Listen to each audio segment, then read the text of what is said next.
Pursuant to notice, I now call up H.R. 1144, the Frederick Douglass Trafficking Victims Prevention and Protection Reauthorization Act of 2025. That's a long title, Chris.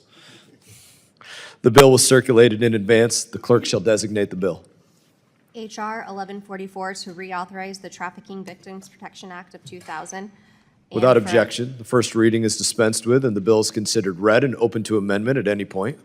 Without objection, the Smith Amendment, in the nature of a substitute, circulated to members in advance, shall be considered as read and will be treated as the original text for purpose of the amendment. I now recognize myself in support of the bill. I want to thank my colleague, Representative Smith from New Jersey, for leading this important bill. I know personally from many discussions that we have how personal this is to him, how close to his heart this is to him. He's been carrying legislation, this and legislation like it for many years. It's constantly something that you work on. You've made it your priority, and I appreciate that and your work to move this across the line. I support this legislation. Trafficking in persons, the buying and selling of human beings, is a horrific form of modern slavery. Between yourself and your co-sponsor, Representative Mfume, leading this effort, I have no doubt that you'll make a difference to the world and what we see taking place all too prevalently. Today, millions are trafficked globally for labor or commercial sex obtained through force or fraud or coercion. Transnational criminals profit off of human trafficking to the tune of hundreds of billions of dollars, often stealing directly from Americans. Since 2021, a new and very troubling form of trafficking has emerged as well in Southeast Asia, where Chinese criminal gangs are operating industrial-scale compounds that are devoted solely to conducting online crypto scams. These scam centers are powered by the forced labor of hundreds of thousands of trafficked victims, and they target Americans. Sometimes estimates say Americans were scammed out of over $5 billion in 2024 alone. Last year, I chaired an oversight subcommittee hearing on State Department grants programs, and there I heard from the ambassador at large to monitor and combat trafficking in persons, who testified on the work of the TIP office does to expose and prevent trafficking, prosecute traffickers, and protect victims. The bill before us now, the Frederick Douglass Trafficking Victims Prevention and Protection Reauthorization Act of 2025, it reauthorizes the TIP office and its work and makes common sense amendments to strengthen our anti-trafficking statutes. Ever since Congress passed the original Trafficking Victims Protection Act in 2000, the United States has led the world by example on this issue. Thank you, Mr. Smith. And this year marks the 25th anniversary of the passage of the original Trafficking Victims Protection Acts, also written by Representative Smith. I would urge my colleagues to join me in supporting this bipartisan piece of legislation. Do any other members seek recognition? Ranking Member Meeks. Thank you, Mr. Chairman, and I'd like to thank you for bringing up the Frederick Douglass Trafficking Victims Prevention and Protection Reauthorization Act of 2025. This bill is essential to our nation's ongoing efforts to combat the global scourge of human trafficking and uphold the core values of freedom, dignity, and human rights around the world.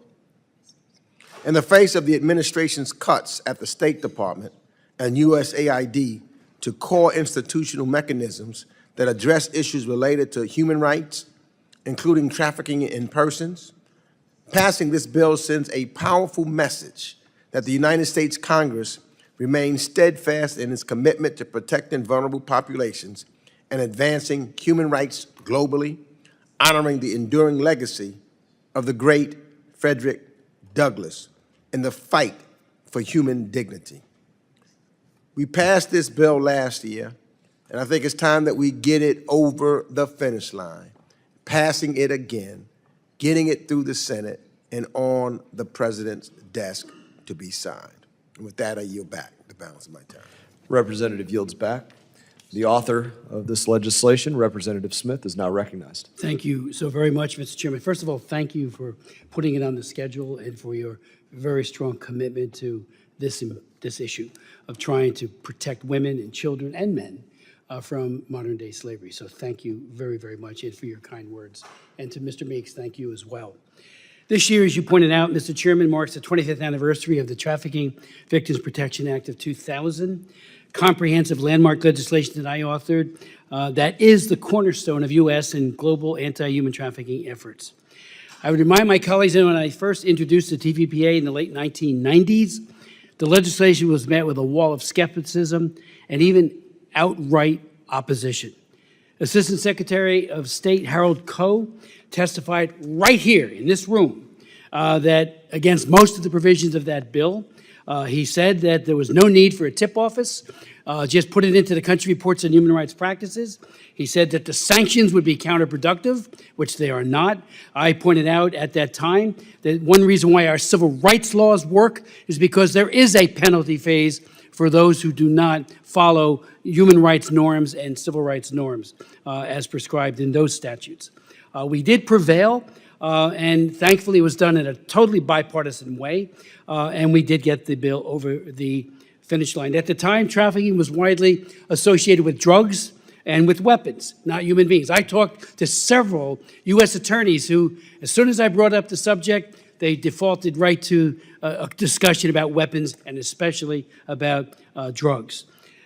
Back then, stories of women and children being bought and sold and treated as commodities for sale were met with disbelief, but we persisted, and as I said, in a bipartisan way, we got the bill passed in the House, then in the Senate, and then it was signed into law by President Clinton.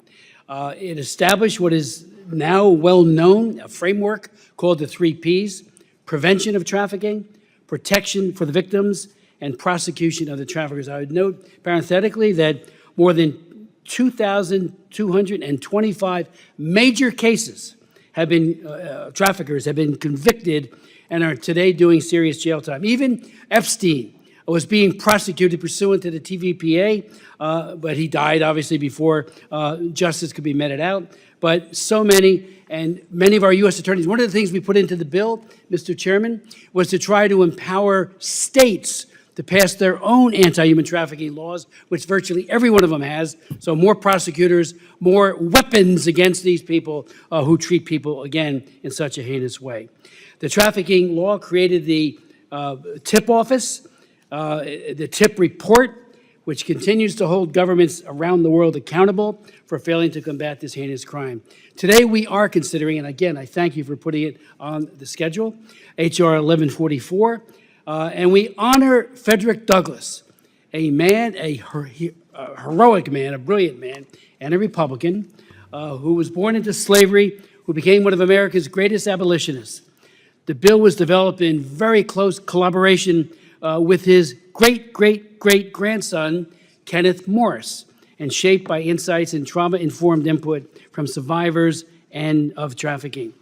I'm grateful, very grateful, to Democratic lead co-sponsor Kawisi Mafuni for his leadership and deep commitment to ending modern-day slavery, and to colleagues like Chairman Emeritus Michael McCall, Maria Salazar, Joe Wilson, Ms. Radewagen, Brian Jack, Blake Moore, and many others who have joined in this effort.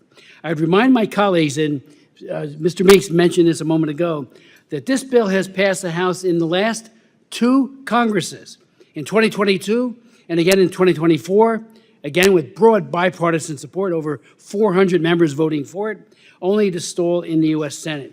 And I urge my colleagues to again try a final effort again to get this across the finish line for the victims and to stop this practice.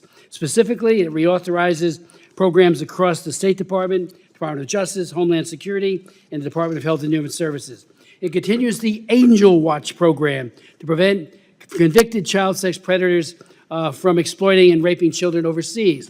Megan Kanka, the little girl, International Megan's Law is what we call it, was from my hometown of Hamilton.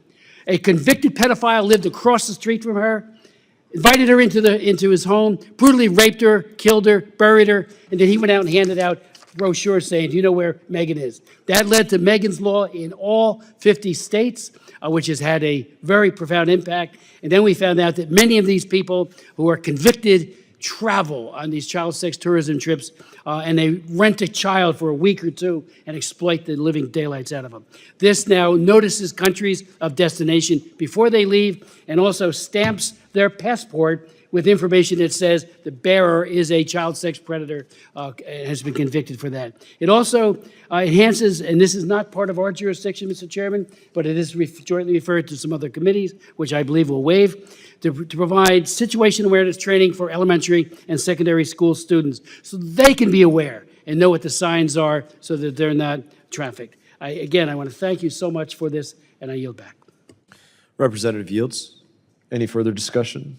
Anything over here? No. Representative Kane is recognized. Thank you, Mr. Chairman. I am pleased to support this important legislation, the Frederick Douglass Trafficking Victims Prevention and Protection Reauthorization Act of 2025. Human trafficking is a terrible atrocity, and survivors never fully escape the trauma of their trafficking. In my home state of New Jersey, tireless advocates continue to push for justice for these victims. This bipartisan legislation is an important step in protecting the victims of this horrible crime. It will ensure grant funding is provided to help American communities recognize and respond to trafficking. Additionally, it will allocate funding to help educate and to employ survivors of human trafficking.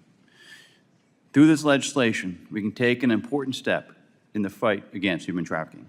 I thank their colleagues for their partnership, and I urge this committee to support this important legislation.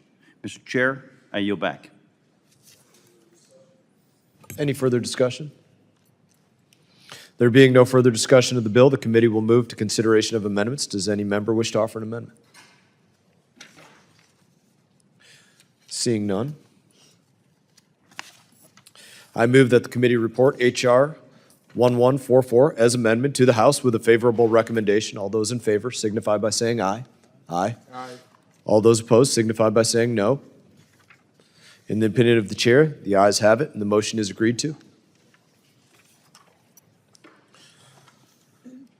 Without objection, the motion to reconsider is laid on the table, and staff is authorized to make any technical and conforming changes.